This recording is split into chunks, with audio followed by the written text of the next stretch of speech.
तो सुनो दोस्तों, न्यूजीलैंड ने एक नया वीसा लॉन्च किया है और इस बार बात सिर्फ घूमने की नहीं, बिजनेस करने की है।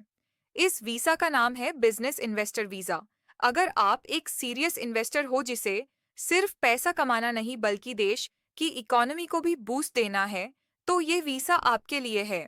इसमें दो ऑप्शंस मिलते हैं। पहला है स्टैंडर्ड पाथवे जिसमें $1 मिलियन का इन्वेस्टमेंट करना होगा और 3 साल बाद रेजिडेंसी मिल सकती है। दूसरा है फास्ट ट्रैक पाथवे जिसमें $2 मिलियन का इन्वेस्टमेंट होगा और सिर्फ 12 महीने में रेजिडेंसी मिल जाएगी। लेकिन सिर्फ पैसा लगाना काफी नहीं है।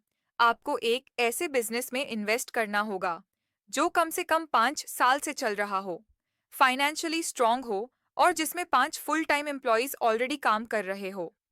आपको एक नई फुल टाइम जॉब क्रिएट करनी होगी किसी न्यूजीलैंड सिटीजन या रेजिडेंट के लिए। साथ ही एग्जिस्टिंग 5 एम्प्लॉयज को मेंटेन करना होगा। आपको एक साल में कम से कम 184 दिन न्यूजीलैंड में रहना होगा। एलिजिबिलिटी के लिए कुछ बेसिक चीजें भी जरूरी हैं।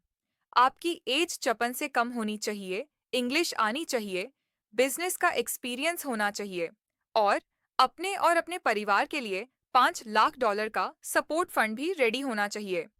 वीसा की कॉस्ट भी फिक्स है। वर्क वीसा की फीस है $12,380। रेजिडेंट वीसा की फीस है $14,890। इमिग्रेशन मिनिस्टर एरिका स्टैनफोर्ड ने कहा है कि ये वीसा सिर्फ पेपर वर्क नहीं बल्कि एक प्रॉमिस है। ये जॉब्स क्रिएट करेगा, इनकम्स बढ़ाएगा और पुराने बिजनेसेस में नए सपने डालेगा। एंटरप्रेन्योर कैटेगरी को ऑफिशियली खत्म कर दिया गया है क्योंकि उसमें एप्लीकेशंस कम आ रहे थे और इम्पैक्ट भी वीक था, लेकिन एक नया वीसा पाथवे भी बन रहा है।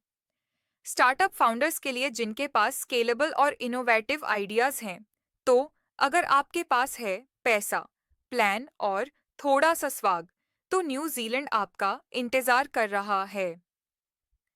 क्रिटी कह रही है, इन्वेस्ट स्मार्ट, लाइव बोल्ड।